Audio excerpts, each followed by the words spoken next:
کل city court میں ہونے والا واقعہ جو ہے وہ یہاں پر موجود ملزمان تھے اور انہوں نے یہیں پر اپنے ساتھ آئے ہوئے سیکیورٹی کے پولیس اہلکاروں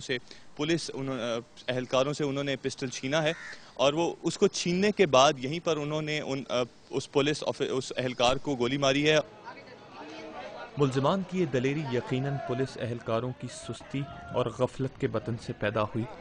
4 ملزمان اور تقریباً 12 کے قریب حملہ آوروں کے سٹی کورٹ سے فرار ہونے کے بعد سٹی کورٹ اور اس سے ملحقہ علاقوں میں پولیس نے ملزمان کی تلاش شروع کر دی۔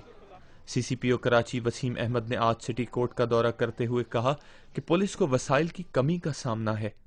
کراچی پولیس کو ریسورسز کی کمی کا بے انتہا جو ہے وہ سامنا ہے، both in term of man power and equipment, لیکن اس کے ساتھ ساتھ ہماری اپیل کے اوپر جو ہے گورنمنٹ رسپونڈ کر رہی ہے اور اس دفعہ جو ہے سندھ پولیس کو 29.6 بلین کا جو ہے وہ دیا گیا ہے، بجٹ دیا گیا ہے۔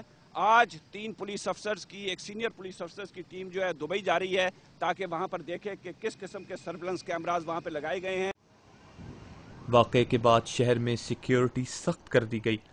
گزشتہ رات مختلف مقامات پر چھاپے مار کر متعدد گرفتاریاں بھی عمل میں لائی گئیں اور آج بھی سیکیورٹی کی صورتحال شہر بھر میں سخت دکھائی دے رہی ہے۔